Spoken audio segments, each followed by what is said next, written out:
Salad. Salad? Galing ko sa farm. Yung itlog sa farm. Kasi yung Dahon sa farm. dahon sa farm.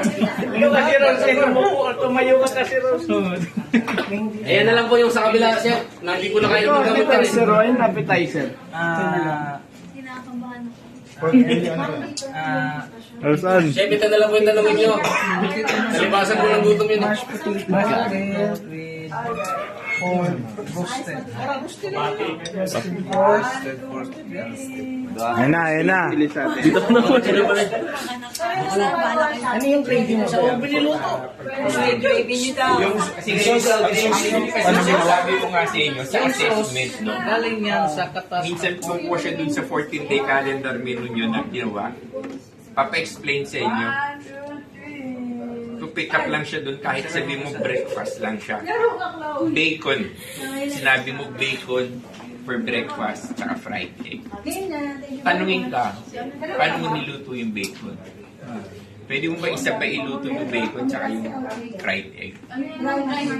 At how many degrees pwede mo lutuin yung bacon? I want it crispy. Yun ang problema. So, nakukulangan tayo. Yung ham, sweet ham, minsan, pwede bang i-oven yung ham lang? Para yung... Suggestion lang. Kasi parang yung kung idon lang ibabase ng assessor, yung assessment namin, which is hindi kami nag-focus doon sa 14-day calendar menu. Parang, if that is the basis, parang, ano yun? Meron lang, konti lang naman, hindi naman siya basis yun. Magtatanong lang siya. Magtatanong lang. Hindi naman siya basis.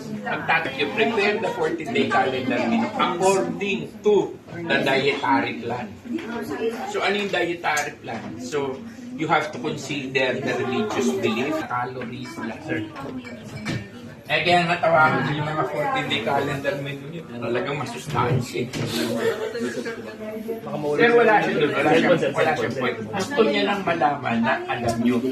Dahil alam naman namin na hula-hula yung 14-day calendar menu. Kasi ang expectation namin for the calendar menu, usually maraming seaman, especially in the commercial vessel, isang linggong pag-ibig lang yung dala niya. Di ba sinasabi ko sa inyo?